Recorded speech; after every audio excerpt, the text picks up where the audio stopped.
Assalamu alaikum viewers, this is Dr. Asir Ajmal, and I'm back with you again with the second program in my series, Voices from America. And today I have the honor and the privilege to be introducing Dr. Chris Banner. Dr. Chris Banner is a professor of sociology and environmental studies, and he's currently working at the Institute of Social Transformation at University of California, Santa Cruz. He is very, very widely published, author of books and articles. But I know Chris from our student days. When I was studying for my PhD at Dartmouth College, Chris was an undergraduate studying African development studies at Dartmouth College. So, he was one of my favorite people there. Not only because he was an activist, but personally, I found him to be very kind and respectful. And that was, I know, very important for me there because that was not something that was very common in those days, especially with his demographic. So in any case, I would request Chris to talk about his early childhood or early life experiences that went into making Chris Banner, Dr. Chris Banner, as we know him today. So over to you, Chris. Well, thank you so much, Asir. It's a real pleasure to be with you, and that was a very kind introduction. I'm touched. Thank you. I do remember those days at Dartmouth very well. And I grew up in California, in Berkeley, which is a very progressive city, and in a very liberal, white American, comfortable class family that was not terribly politically active, but certainly had progressive values and mostly environmental values about preserving the environment. And the heroes for me growing up were people like Rajiv Gandhi, like Martin Luther King, nonviolent, movements for progressive social values. And so, I was steeped in that growing up and growing up in Berkeley of a very progressive community. But it was actually really important for me to get out of that environment because it's a little bit of a bubble in the context of the US in particular, but even the world. And so getting to Dartmouth was really a eye-opener for me, really quite shocking because of course it's an elite US institution connected to elite circles on the East Coast, which is really the core of the historical working class in the US. Of course, now with Silicon Valley, it's shifting power structures to a certain extent, but it's still that East Coast elite Ivy League grouping that really runs the circuits of power in Washington and New York. And I was completely unaware of that before getting to it. I came kind of naively looking to, expand my mind in education in a, Ivy League institution, and instead found an institution of heavy drinking, heavy arrogance, people who, seem to be going to summer camp for whatever tens of thousands of dollars a year, knowing that when they graduated, they can get into daddy's corporation or whatever it is. So all of that was a bit of a shock that was important for my kind of political development and personal development. But, it wasn't until I went to Kenya on a study abroad program. Dartmouth has a very well-developed international study abroad program in environmental studies, that it really opened my eyes to the world in a new way. In part because you could see firsthand really the legacies of colonialism and the continued structures of neo-colonialism. But it had a very important direct connection to my upbringing because we spent time with the Samburu people. It's a nomadic pastoral economy and culture in northern Kenya, very much like the Maasai, who are more well known. And we had an opportunity to spend a short period of time a week really living with them, but learning about their deep interdependence with their local environment, and just really understanding in detail the plants and animals and circumstances in a way, and then understanding how that was being undermined, broadly by colonialism and neo-colonialism, but very specifically by game parks, preserved national parks to preserve the megafauna, the charismatic megafauna is the term people use, lions, elephants, giraffes, for the enjoyment of mostly Western tourists, people like my parents. And that was completely undermining their livelihood and, contributing to desperate poverty. So seeing that forced me to really be very self-reflective about my own upbringing and own background. So, at age 20 or so, just doing intense reading about structures of historical white supremacy. And honestly went through a period of, very difficult time personally and psychologically of trying to come to terms with that history that I had been born into, and the structures that, I had been privileged with, and trying to figure out what to do with that. And I think that was a really important process for a white American to, have to go through that history and learn and understand what did that mean for my own positionality and own identity in the world, and then figure out what to do with it. So I point to that as being a very important time. But out of that, what was really critical was then getting connected to political movements, and particularly political movements and social movements led by people of color.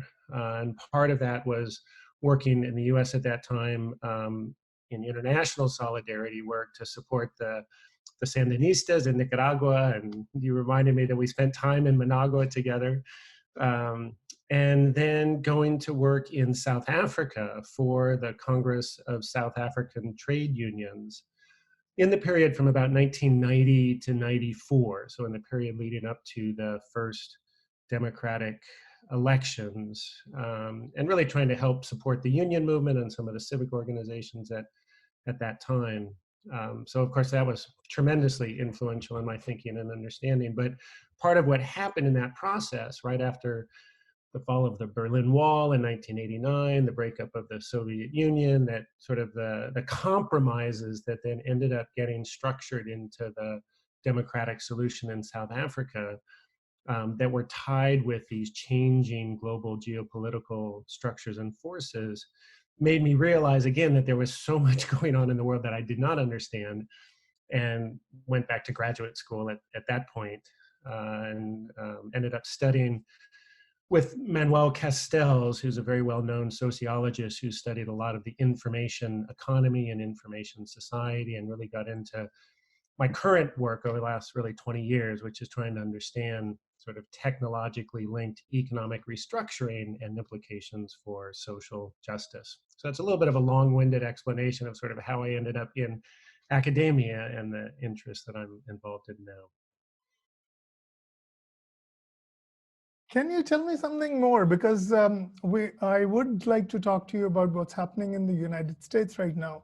But before that, I think what we're facing right now the world over is, being forced into a technological situation, a technologically advanced situation. A lot of faculty all over the world are sort of trying to figure out how best to deliver teaching and learning. And something that we've also been involved in here, and a lot of us are working from home, maybe doing small videos for our students, and then maybe interacting a little bit on Zoom. Many students do not have access to the internet or to phones or to laptops in our part of the world. And so we're also printing lecture notes and delivering hard copies to their homes. Can you sort of enlighten me a little bit about, because that seems to be your area of study, the technological impact. Could you enlighten us a bit on that as to what direction we're headed in? Yeah. Well, of course, it's a very important question you're asking. And, I'll just say from my perspective, I have both studied many of the challenges and problems associated with our technological development, but also then tried to figure out how do you harness, the powers of those technologies for social good or social justice. And I actually run an undergraduate program. It is a minor, so a whole series of courses that go together, that was actually started by student activists over 20 years ago now, to try and connect students with community partners, harnessing the tools of the information revolution to support those social justice goals. So sometimes people talk about it as trying to bridge the digital divide, but we really try and talk about it much more in terms of how do you control the technology in the service of the social justice goals of the community partners we work with. So in terms of education, even prior to the pandemic, I had moved to a situation where, in sort of the large introductory course that I teach, had created a flipped classroom. And by that, I mean I had pre-recorded all of my lectures. And part of the homework assignments that students were expected to do was to view my lectures before coming into class. And that meant that we could devote class time to a higher level discussion and a lot more small group work, actually structured assignments in very particular ways that students would have some individual work to do in response to the lecture and reading notes. And then they would come together in class in groups of 4 people to then integrate their own individual reflections on the work, and then produce a final reflection paper actually in class. So it forces them to be focused. And students seem to really appreciate, in that context where they're on campus and have access to the technology, to have those videos, because it meant that if they didn't quite understand a concept, they could go and replay it. The international students would put on the closed captions, and so if they had a hard time knowing what particular words I was using or the accent, they could see it that way. And they really appreciated the time in class for more small group discussion. Our whole philosophy is a lot around peer-to-peer and near-to-peer learning, so learning from each other and not the sort of hierarchical top-down model of education, but really sort of learning from each other. So I think our program was quite well positioned for the current context. But as you point out, even in the U.S., you get away from the campus environment, and all of a sudden the inequalities in people's home circumstances become all too prevalent. So even in the U.S., people may have internet access at home, but it's not broadband, it's not fast. There are other people at home conflicting over the use of it. So it's very hard to assume that you're getting a good connection. And even if they do have a good connection, they're sharing that space with other siblings, other family members. They may not have study space or a desk space. And many don't have adequate computers at home too, even in the US context. So I think it's really dramatically increased the inequality, even in the US context. Wow. Right. So, can you please tell us what's going on in the US right now? We see sort of horrific images, and I worry a lot about my friends there. I worry a lot about the people there, and for my audience, would you care to share your perspective of what's going on and your analysis of what's going on, please? Yeah. It's hard to know exactly where to start with that, because there is so much going on. And I think, sort of talking about 3 different dynamics or processes that are really leveling on top of each other. And the first one I would say is the phenomenon that has resulted in the Trump presidency. And people often point to Trump, but it's really part of a larger process that I would pin back to the reaction to President Obama being elected in 2008. And there was just a tremendous reaction amongst a large portion of white Americans against a black president. And it sort of came together in the Tea Party movement at that time, which is this combination of, some level of grassroots mobilization, but really then reinforced or picked up on by media, Fox News. Like, you wouldn't have had the Tea Party movement without Fox News. And then a whole sort of series of interconnected right-wing think tanks that reinforced the message and provided funding and resources to grassroots organizations to really sort of create this sort of manufactured movement over time. That, of course, then in 2010 shifted the levels of power in the halls of Congress. And then, ultimately that sort of led to a mobilization that got Trump elected in 2016. But what's important to remember in that process is that what Trump was tapping into was a widespread dissatisfaction on both sides of the aisle, both Democrat and Republican constituencies, against the elitism of our national political system. And we could spend a long time sort of talking about the ways that, that system is really driven by money and media. And, there's various studies of showing that, the popular opinions in, American public almost have no influence over what gets discussed in Congress, because it's so driven by, major donors and lobbyists are really sort of driving that process. And, we typically in a typical election have less than 50%, 45% of eligible voters who actually vote. And so you get this combination of a populist, right-wing, racist president tapping into sort of widespread dissatisfaction in the context of this reaction to the first black president. And, obviously Trump lost the popular vote, but was able to get just enough, votes in 3 key swing states, which again then is, it's important for people outside the US to understand. We have this very strange structure of electoral votes where it's state by state by state, which gives disproportionate power to rural states, which again has its roots back in slavery.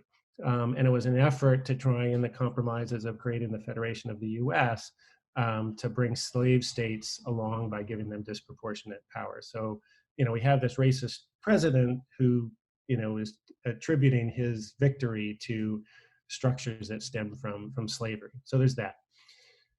The pandemic comes along and disproportionately impacts people of color in the US in a whole variety of different ways. And the statistics, both about the cases and the deaths, are disproportionately in African American and Latino communities across the US. And it's for a whole variety of different reasons. They're in more polluted neighborhoods of worse air pollution, so have worse underlying health conditions, tend to have less access to health insurance and health care, so again have worse underlying health conditions, tend to be in sort of more vulnerable jobs, meat packing plants, or in restaurants, etc., service jobs, even like Uber, Lyft, driving jobs. So those, you get exposed to lots of different people, and then are also more dependent on public or mass transportation, and so can get exposed to that environment, don't even have their own vehicle. So, that happens. And then, in the US, our healthcare system is workplace based, and I don't have the statistics right in front of me, but something like 25 million people have no health insurance whatsoever, and up to 40 million people are underinsured in some different way. And then on top of that, if you get laid off from your job, unemployed, you lose your health insurance. So, in this moment of now, by real estimates of people who want a job but are not able to get one, it's over 30% of the African American and Latino population of unemployment. And many of those people have no health insurance, and they've just lost their health insurance in the crisis, which is, of course, in the midst of a pandemic, the last thing you want, right? You need people to be able to get access to health insurance as soon as they feel sick or see any kind of symptoms. And so we've undermined that. So, of course, tremendous pain, right, of people dying or people getting sick, that's concentrated in these communities of color. And then on top of that, sort of the whole series of highly publicized, police brutality in the U.S. and white lynching, essentially the Ahmaud Arbery case, where you have a couple of white Americans literally chasing down a Black American who was jogging by their neighborhood. So even there, that's not a case of the police. I mean, police inaction, but that's just a case of empowered white Americans literally going out and murdering a Black man running by in their neighborhood. So, of course, the pain and anger is very understandable and has led to the incredible protests that we've all seen on the news. What I think is important and really quite striking for people who, of course, Black Americans, have been subject to this kind of policing and murder and lynching for 400 years. And so, there's no surprise in that community and sort of others who've been active in that work to these events.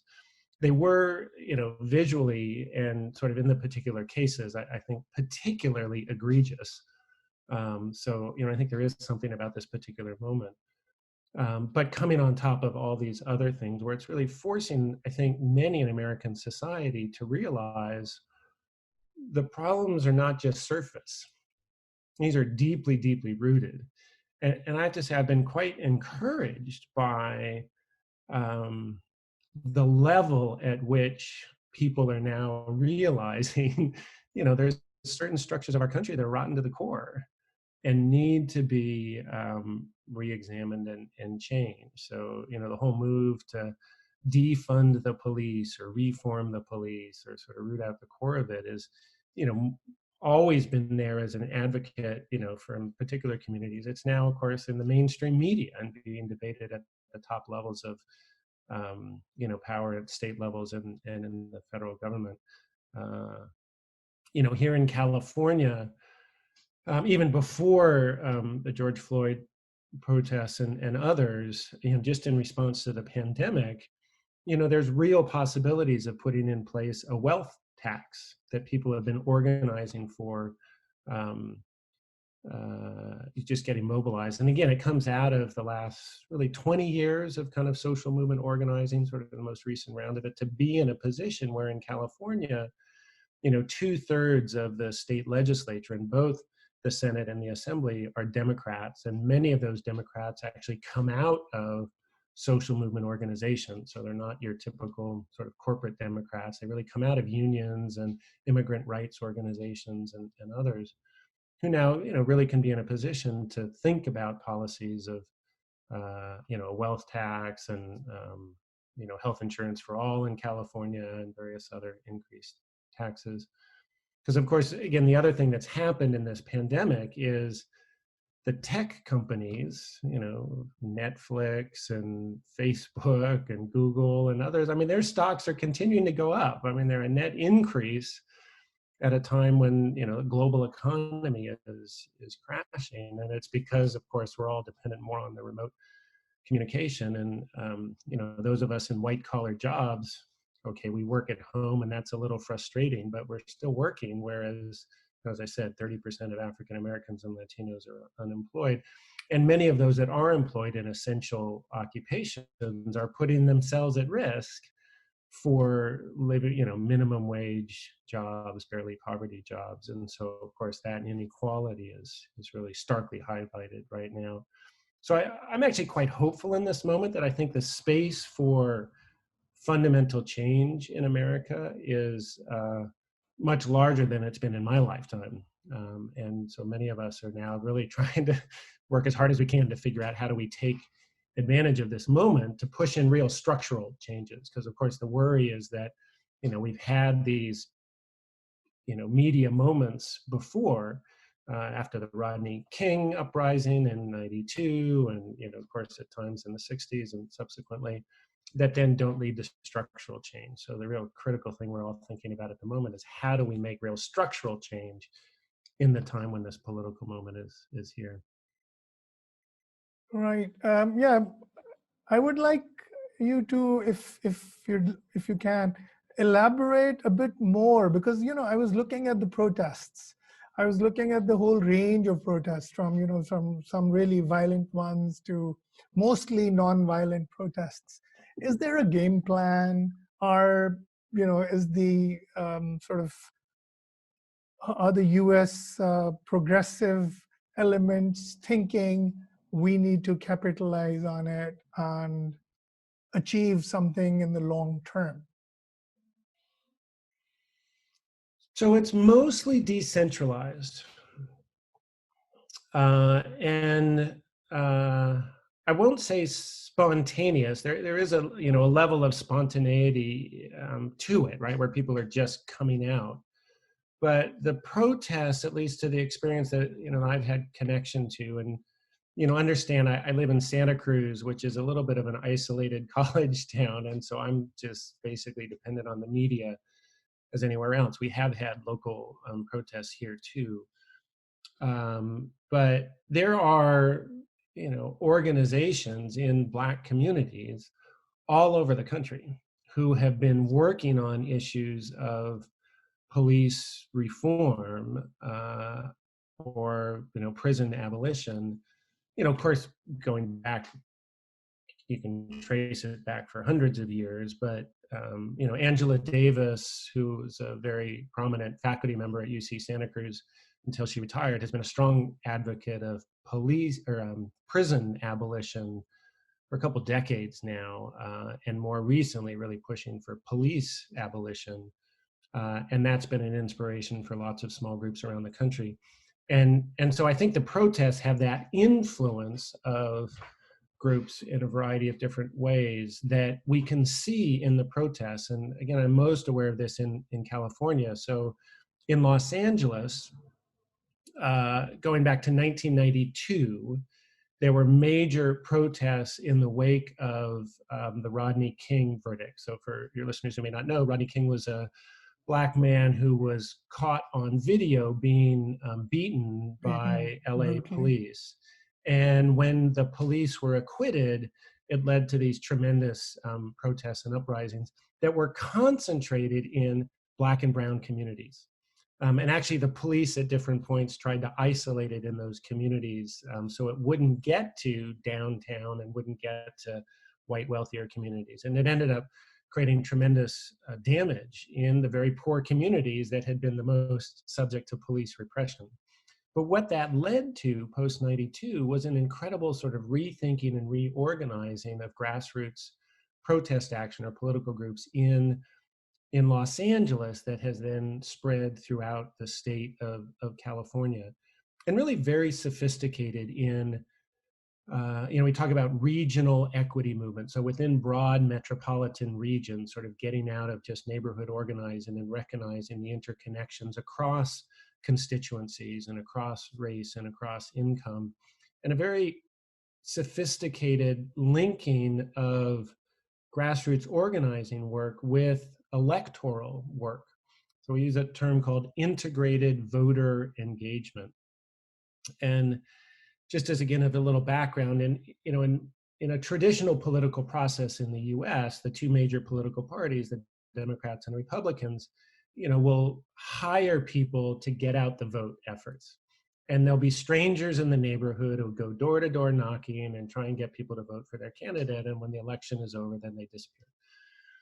And what these groups have started to do is, have local neighborhood people who are in constant communication with people in their neighborhood about the importance of voting as one of the terrains of struggle around the sets of issues that they're concerned in. So it also includes, being involved in your local school district or being involved in campaigns to hold the police accountable or whatever else it is. And we've seen how that has contributed to what I described earlier of the shifting of the political dynamics in California.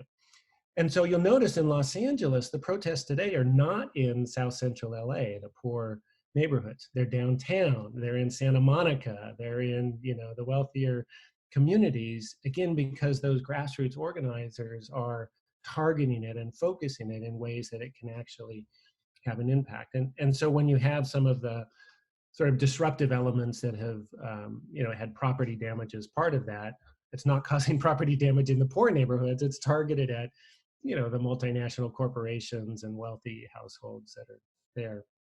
So, that's just one little sign of how it's been sort of coordinated. And I think there are parallel stories that can certainly be told in Minneapolis and, many of the dozens or hundreds of cities around the country. But the gap then is, well, how does that translate to change at a federal level? And I think that's where we still have major weaknesses. And again, it's partially because of the ways that the Democratic Party, is still sort of caught in the middle, where it's power base is really rooted in corporate America and major corporate donors. And, you have a bit of a movement. Bernie Sanders in 2016 was actually tapping into much of that same sort of resentment of the political system that Donald Trump was. And for a variety of internal reasons in the Democratic Party, was not able to capitalize on that. And then in this, current electoral cycle, again, it was the sort of mainstream Democratic Party that sort of captured that nomination of Joe Biden. But there is an element of that Democratic Party that has been more progressive and more rooted in grassroots organizing, but never been able to really capture control of the Democratic Party. So we don't have a national party that really represents or is a way of channeling that grassroots organizing or influence or power. And so it's a real weakness at the moment. I mean, you can imagine if we had a Jesse Jackson was the candidate in the 80s, or even a Barack Obama, with some experience in community organizing, who would have that national visibility and voice right now to be a voice of expression of this mobilization at the moment. It could be a tremendous time in this country's history, moving up to the elections in November, and really a chance to get in place universal health insurance and a, coordinated restructuring of the police from the central government. I have no hope that Joe Biden can effectively lead that kind of movement. We might be able to push him enough to get something done nationally, but I really think, much of the struggles at the moment are going to take place at that local and state level to try and change things. Right. Thank you very much for that. Would you give a farewell message to my viewers in India and Pakistan? Yeah, what do I want to say to your viewers?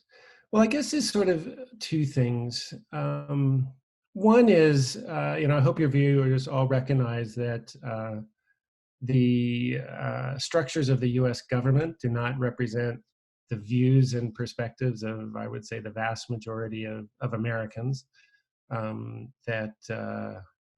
Just to recognize that we have an undemocratic state in many ways. There's some openings for democracy within that, but that there are many people in the US that are global citizens and really care about